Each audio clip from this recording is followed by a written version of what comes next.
Episode 103 और 104 नेहा का गुस्सा। अब तक हमने पढ़ा कि कैसे फ्रेशर्स पार्टी में इवा और नेहा का ड्रेस सेम था, यहाँ तक कि उनका लुक भी सेम था, जिससे नेहा ने पहले तो इवा पर इल्जाम लगाया कि उसने ही ड्रेस फेक बनवाया है।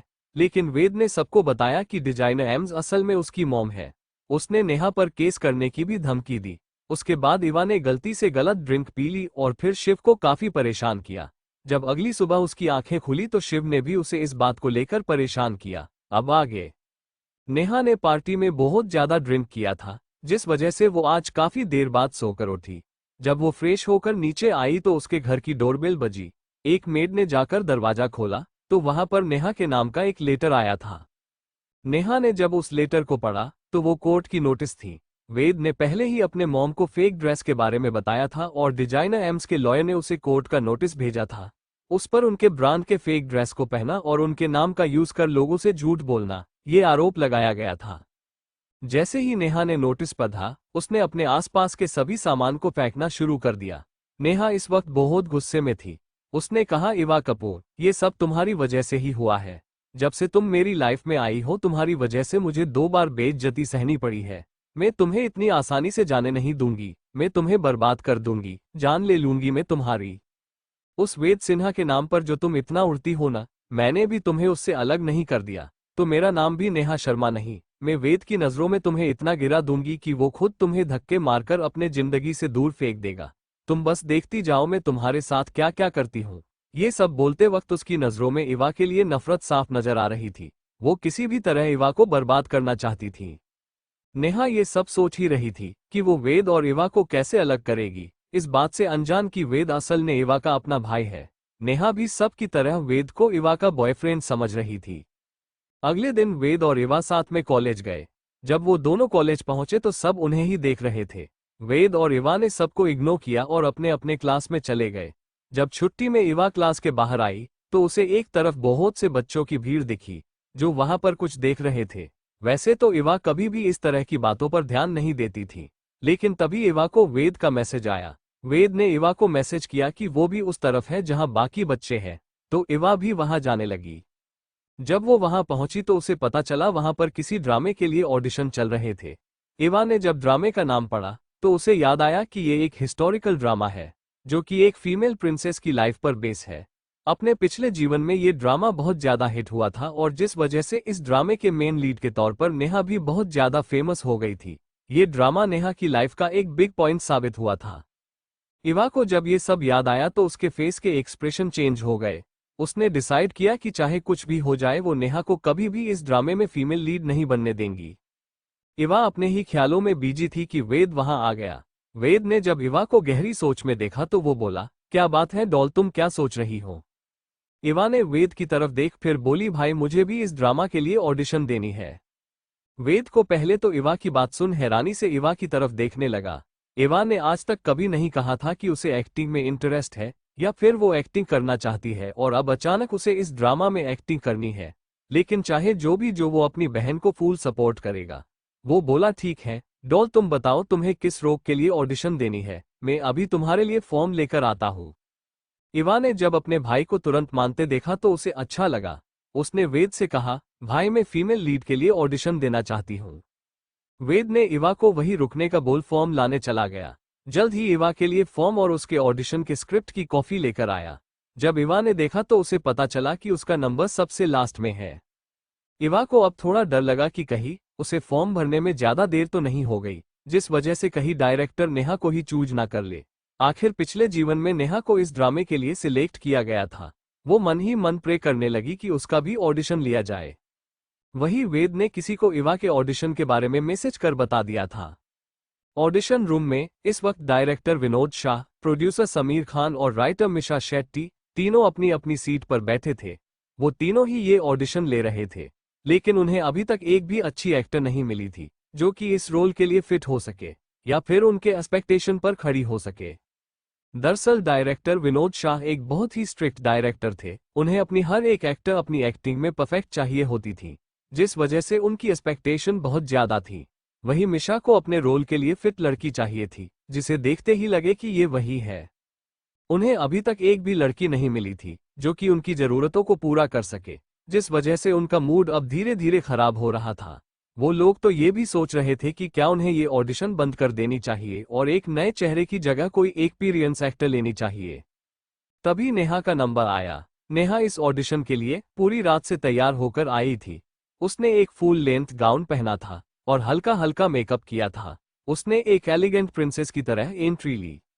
जब नेहा ने अपना परफॉर्मेंस दिया तो प्रोड्यूसर को उसका परफॉर्मेंस पसंद आया। वही डायरेक्टर शाह को उसका परफॉर्मेंस इतना अच्छा नहीं लगा, लेकिन अभी उनके पास कोई दूसरा ऑप्शन नहीं था। नेहा दिखने में भी अच्छी थी, जिस वजह से उन्होंने हाँ कहा। वहीं राइटर मिशा को नेहा से वो वाइब नहीं आ रही थी जो उन्हें चाहिए थी, लेकिन अभी तक उन्हें कोई भी नहीं मिला था, जिस वजह से वो अभी कुछ डिसाइड नहीं कर पा रही थी। उन्होंने नेहा से कहा कि वो कल सुबह को उसका रिजल्ट अनाउंस करेंगे। नेहा ने उनकी बात सुनकर उन्हें पॉलिटिकली थैंक्स कहा, फिर वहां से बाहर की तरफ चली गई। उसे खुद पर पूरा भरोसा था कि वही सिलेक्ट होगी। उसके जाने के बाद एक और लड़की अंदर आई, लेकिन जजेस ने उसे भी रिजेक्ट किया। प्रोड्यूसर बोले, मुझे लगता है कि नेहा शर्मा भी इतनी बुरी नहीं है, हमें उस लड़की को एक मौका देना चाहिए और इस ऑडिशन को यही खत्म कर देना चाहिए। मुझे नहीं लगता आगे के ऑडिशन लेने से हमें कोई फायदा होगा। डायरेक्टर को भी उनकी बात सही लगी। उन्होंने कुछ देर तक सोचा, फिर अपने टीम मेंबर को अपने पास बुलाया। वो उससे बोले, अभी जितने भी लड़कियों के ऑडिशन बाकी हैं उन्हें मना कर दो। उन्हें बोल देना कि हम ऑलरेडी फीमेल लीड सिलेक्ट कर चुके हैं। तभी वो स्टाफ मेंबर कुछ झिझकते हुए बोला, सर अभी सिर्फ एक ही लड़की बची है, क्या हमें उसका परफॉर्मेंस देखना चाहिए? तो क्या लगता है आपको, क्या जजेस इवा को परफॉर्म करने का मौका देंगे या फिर बिना ऑडिशन के ही उसे रिजेक्ट कर दिया जाएगा? क्या होगा अगर इवा को ऑडिशन देने का मौका ही ना मिले? कैसे रोकेगी इवा नेहा को ये ड्रामा करने से? क्या इवा का प्लान कामयाब होगा? क्या होगा जब शिव को पता चलेगा इवा के ऑडिशन के बारे में? क्या अपने ओवर पॉजिटिवनेस के चलते शिव इवा को एक्टिंग करने देगा या फिर उसे मना कर देगा एक्टिंग करने से? क्या होगा आगे इवा की जिंदगी में? एपिसोड 104 इवा ने दी ड्रामे के लिए ऑडिशन। अब तक हमने पढ़ा कि इवा के कॉलेज में किसी ड्रामे के लिए ऑडिशन चल रहे थे। इवा को याद आया कि पिछले जीवन में इस ड्रामे की वजह से नेहा को बहुत ज्यादा फेम मिली थी, तो उसने डिसाइड किया कि वो इस बार नेहा को फीमेल लीड बनने नहीं देगी। उसने इस ड्रामे में फीमेल लीड बनने के लिए ऑडिशन देने का भी डिसाइड किया। नेहा ने अपने परफॉर्मेंस से जजेस को इम्प्रेस किया था और वो सब बाकी बची परफॉर्मेंस कैंसिल करने के बारे में सोच रहे थे। अब आगे डायरेक्टर शाह ने अपने एक क्रू मेंबर को अपने पास बुलाया और उससे कहा कि वो बाकी बची हुई लड़कियों वापस भेज दे, उन्हें बता दे कि हमें ऑलरेडी अपनी फीमेल लीड मिल चुकी है। तभी उस क्रू मेंबर ने थोड़ा झिझकते हुए कहा, सर एक आखिरी लड़की बची है, क्या हमें उसका परफॉर्मेंस देखना चाहिए? जब मिशा ने ये बात सुनी कि एक आखिरी लड़की बची है तो वो बोली, ठीक है, उसे भेज दो, 1 मिनट में उसका ऑडिशन खत्म कर देंगे। ऐसे आखिरी लड़की को बिना ऑडिशन के भेजना अच्छा नहीं लगता। अब जब उसने इतना देर इंतजार किया है तो उसे देख ही लेते हैं। डायरेक्टर भी बोले हैं, ये भी सही है, हम बस उसे देखेंगे और फिर उसे मना कर देंगे। उन्होंने क्रू मेंबर से उसे अंदर भेजने को कहा। इवा को जब पता चला अब उसका नंबर है तो उसे थोड़ी सी नर्वसनेस फील हो रही थी, लेकिन उसने खुद से कहा, मुझे ये करना ही होगा। मैं नेहा को खुशी खुशी इस रोल को करते हुए नहीं देख सकती। मुझे उसे बर्बाद करने के लिए उससे इस रोल को छीनना ही होगा। मुझे ये करना ही होगा। वो ऑडिशन हॉल में चली गई। जब इवा अंदर आए तो सभी की नज़र जैसे इवा पर जैसे ठहर सी गई। डायरेक्टर, प्रोड्यूसर और राइटर तो बस उसे ही देख रहे थे। इवा बिना मेकअप के भी इतनी खूबसूरत लग रही थी और वो पूरी कॉन्फिडेंस के साथ अंदर चलकर आ रही थी। तभी राइटर तुरंत बोली, मुझे ये लड़की चाहिए। वो दिखने में बिल्कुल किसी प्रिंसेस की तरह है, जैसे कि वो दुनिया पर राज करने के लिए ही पैदा हुई हो। डायरेक्टर, जो कि एक स्ट्रिक्ट पर्सनैलिटी के इंसान थे, वो बोले, हमें पहले इसकी एक्टिंग भी देखनी होगी। उन्होंने इवा को अपनी परफॉर्मेंस शुरू करने को कहा। इवा जिस सीन को परफॉर्म करने वाली थी वो उस पल का सीन था जब प्रिंसेस अपने दुश्मनों से बचकर निकली थी और उस प्रिंसेस की अपनी बहन ने उसे पीछे से पीठ पर वार किया था और उसकी जान लेनी चाहिए थी। इवा ने उस सीन को इतने अच्छे से परफॉर्म किया कि सबको वो रियल ही लगा। कुछ क्रू मेंबर की आंखों में तो पानी भी आ गया। इवा ने उस प्रिंसेस के दर्द और गुस्से को बहुत अच्छे से परफॉर्म किया था। ऐसा लगा जैसे वो प्रिंसेस खुद ही उनके सामने हो। इवा का परफॉर्मेंस बिल्कुल रियल लग रहा था। प्रोड्यूसर खान ने तो तुरंत इवा से पूछा, तुमने एक्टिंग करना कहाँ से सीखा? उन्हें ऐसे लग रहा था इवा कोई प्रोफेशनल एक्टर है जिसने एक्टिंग का कोर्स किया हो। इवा ने तीनों जजेस की तरफ देख फिर प्रोड्यूसर खान से बोली, सर ये पहली बार है जब मैं एक्टिंग कर रही हूँ। असल में मैं एक डिजाइनर हूँ, मैंने इस कहानी को पढ़ा है और मुझे प्रिंसेस का कैरेक्टर पसंद आया। जब मैंने सुना कि आज यहाँ प्रिंसेस के रोल के लिए ऑडिशन लिए जा रहे हैं तो मैं भी अपनी किस्मत आजमाना चाहती थी, तो मैं यहाँ पर ऑडिशन देने चली आई। इवा की बात सुनकर उन तीनों ने एक दूसरे की तरफ देखा। फिर डायरेक्टर शाह बोले, हम तुम्हें कल सुबह तक अपना रिजल्ट बता देंगे। इवा ने उन्हें पोलाइटली थैंक्स कहा, फिर वहां से बाहर की तरफ चली गई। जैसे ही इवा बाहर आए वेद तुरंत उसके पास आ गया। उसने इवा से पूछा, क्या हुआ डॉल, क्या तुमने अब ठीक से किया? देखो, तुम अगर सिलेक्ट नहीं भी हो पाए तो भी कोई बात नहीं, तुम ज्यादा टेंशन मत लो। इवा को बेटर दिल कराने की कोशिश करने लगा। वेद और इवा सिन्हा हाउस वापस आ गए। जब वो लोग सिन्हा विला पहुंचे तो इवा को याद आया कि उसने तो घरवालों की परमिशन ही नहीं ली थी। उसे अब थोड़ा डर लग रहा था कि अगर उन्हें उसका एक्टिंग करना पसंद नहीं आया तो। वैसे भी कुछ बड़े खानदान के लोगों को उनकी लड़कियों का एक्टिंग करना पसंद नहीं होता, उनके घर की लड़कियों कभी भी एक्टिंग नहीं करती। इवा को अब टेंशन होने लगी थी। उसने उनसे एक्टिंग करने से पहले परमिशन नहीं मांगी थी। वो सोच ही रही थी कि उसे उन्हें कैसे मनाना चाहिए। ये सोचते सोचते वो घर के अंदर हॉल में चली गई। उसने देखा वहां पर घर के सभी बड़े बाहर बैठे चाय पी रहे थे और किसी बात पर डिस्कस कर रहे थे। इवा तुरंत उन सब के पास चली गई। उसने एक नज़र सबकी तरफ देखा, फिर बोली, मुझे आप सबसे कुछ कहना है। नेताजी ने इवा को ऐसे देख कहा, क्या बात है बेटा, क्या तुम किसी बात से परेशान हो?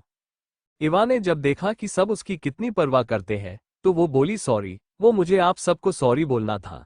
फिर इवा ने कॉलेज में आज जो कुछ भी हुआ वो सब घरवालों को बता दिया कि कैसे उसे ऑडिशन के बारे में पता चला। फिर उसने भी इसमें पार्ट लेने का सोचा और ऑडिशन दी ताकि नेहा सिलेक्ट ना हो सके। जब इवा ने अपनी पूरी बात खत्म की तो राजीव जी ने इवा से पूछा, गुड़िया, क्या तुम्हें सच में एक्टिंग में इंटरेस्ट है? देखो, अगर तुम सिर्फ नेहा को बर्बाद करने के लिए खुद को एक्टिंग करने के लिए मजबूर कर रही हो तो ऐसा मत करो। नेहा को इस ड्रामे में फीमेल लीड का रोल मिलने से रोकने के और भी कई तरीके हैं। तुम्हें खुद को किसी भी चीज के लिए मजबूर नहीं करने की कोई जरूरत नहीं है। इवा ने जब अपने बड़े पापा की बात सुनी तो उसे अच्छा लगा कि उसके घरवाले उसे समझते हैं, वो हर बार उसके साथ खड़े रहते हैं। उसने कहा, बड़े पापा, मुझे लगता है कि मुझे एक बार एक्टिंग में ट्राई करना चाहिए। अगर मुझसे ये सब नहीं हुआ तो मैं आगे से कभी एक्टिंग नहीं करूंगी। तो क्या मैं इस बार एक्टिंग कर सकती हूँ? इवा ने बहुत उम्मीद से अपने घरवालों से पूछा। दादाजी बोले, बेटा, तुम इस घर की प्रिंसेस हो। हमने आज तक तुम्हें किसी भी चीज के लिए मना नहीं किया है और आज भी नहीं करेंगे। अगर तुम्हें एक्टिंग करने से खुशी मिलती है तो तुम्हें एक्टिंग करनी चाहिए। दादाजी के इस डिसीजन से बाकी सभी घरवाले उन्हें की देखने लगे। उन्हें भी इवा के एक्टिंग करने से कोई प्रॉब्लम नहीं थी। इवा इस बात से खुश थी कि उसके घरवाले उसके साथ हैं और उन्हें उसके एक्टिंग करने से कोई प्रॉब्लम नहीं है। वो बोली, थैंक्स, मैं आज बहुत खुश हूँ। मैं खुश हूँ कि मुझे इतनी अच्छी फैमिली मिली है। ये बोल वो अपने मॉम के गले मिली। तभी मानसी जी बोली, वो सब तो ठीक है, लेकिन क्या तुमने शिव से इस बारे में बात की? क्या शिव को पता है कि तुम एक्टिंग करना चाहती हो? मानसी जी की बात सुन इवा को याद आया कि उसने तो अभी तक शिव से इस बारे में कोई भी बात नहीं की। वो सोचने लगी, क्या होगा अगर शिव को किसी और से इस बारे में पता चले? नहीं, मुझे पहले ही शिव को बताना होगा, अगर उन्हें मेरी एक्टिंग करने से कोई प्रॉब्लम हुई तो। इवा यही सब अपने मन में सोचते हुए सबसे बोली, वो मैं अभी घर जाकर उनसे बात करती हूँ। वो कॉलेज के बाद मैं तुरंत यहाँ आ गई। अभी जब मैं घर जाऊंगी तो शिव से इस बारे में बात करूंगी। तभी संजीव जी बोले, मत जाओ, वंश का मैसेज आया था। उसने कहा कि शिव और वो साथ में ही है और उन्हें घर आने में देर होगी तो हम तुम्हें कॉलेज से यहाँ ले आए। तभी तो मैंने वेद को कॉल करके बताया था कि तुम्हें अपने साथ ही घर लाए। अपने पापा की बात सुन इवा बोली, ठीक है, तो फिर मैं उनके घर आने के बाद उनसे इस बारे में बात करूंगी। नेताजी ने इवा एयर वेद की तरफ देखा, फिर उन दोनों से बोली, जाओ, तुम दोनों जाकर फ्रेश हो जाओ और कुछ देर आराम करो, तुम दोनों भी थक गए होंगे ना। इवा और वेद ने हाँ में अपना सिर हिला दिया। फिर वो दोनों भी अपने अपने कमरे में चले गए। उन दोनों के जाना के बाद नेताजी ने दादाजी से पूछा, पापा, आपने हमारी बच्ची को एक्टिंग की परमिशन क्यों दी? आप उसकी हेल्थ के बारे में तो जानते हैं ना, फिर भी आपने उसे एक्टिंग करने के लिए हाँ कहा, ऐसा क्यों? तो क्या लगता है आपको, क्या इवा को कोई हेल्थ इशू है? क्यों इवा की मॉम नहीं चाहती कि इवा एक्टिंग करे? क्या होगा जब शिव को इवा के एक्टिंग करने के बारे में पता चलेगा? क्या शिव मान जाएगा इवा के एक्टिंग करने के लिए? क्या इवा सच में एक्टिंग कर पाएगी? क्या नेहा इतनी जल्दी हार मानेगी जब उसे पता चलेगा ये रोल इवा ने ही उससे छीना है? क्या करेगी नेहा आगे? इसका क्रेडिट जाता है पॉकेट नोवेल रीडर पर। फिर मिलेंगे। लाइक करें और सब्सक्राइब करें। लाइक, कमेंट एंड शेयर करना मत भूलें। जुड़े।